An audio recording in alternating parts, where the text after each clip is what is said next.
বিসমিল্লাহির রহমানির রহিম। আসসালামু আলাইকুম। মুক্তাজ কিচেন অ্যান্ড ব্লগস থেকে সবাইকে জানাচ্ছি শুভেচ্ছা। আজকে কোনো রান্নার রেসিপি শেয়ার করব না, আজকে একটা চুলের হেয়ার প্যাক শেয়ার করব।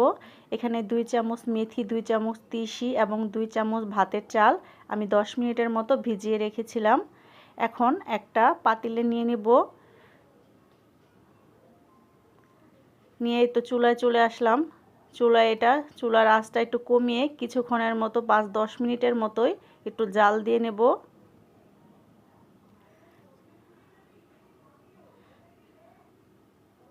ভাতের চাউলটা কিন্তু অবশ্যই দেওয়ার চেষ্টা করবেন। ভাতের চাউলটা কিন্তু আমাদের চুলের জন্য অনেক উপকার।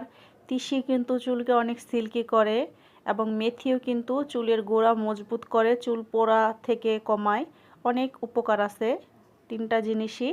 এখন এই তো বলক চলে এসেছে, এখন আমরা চুলাটা বন্ধ করে দেব।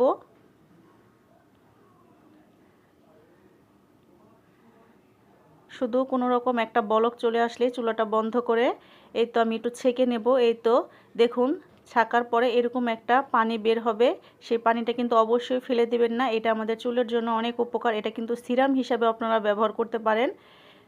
এই তো এখন ছাকার পরে এই মিশ্রণটুকি আমরা এখন ব্লেন্ডারের জারে নিয়ে নেব।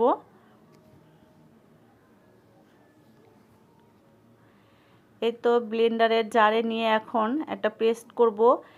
এর জন্য আমরা এখানে কিন্তু 1 মুঠোর মতো মেহেদি পাতা দিব। মেহেদি পাতাটাও কিন্তু আমাদের চুলের গোড়া অনেক শক্ত করে। এই 4টা উপকরণই কিন্তু আমাদের চুলের জন্য অনেক ভালো, অনেক উপকার। এখন ব্লেন্ড করে ফিরে আসছি।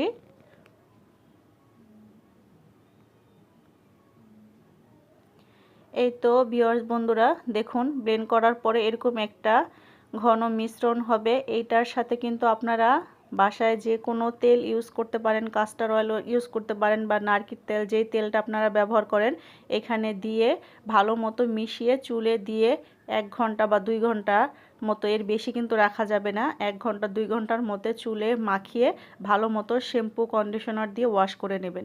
তাহলে সবাই ভালো থাকবেন, সুস্থ থাকবেন।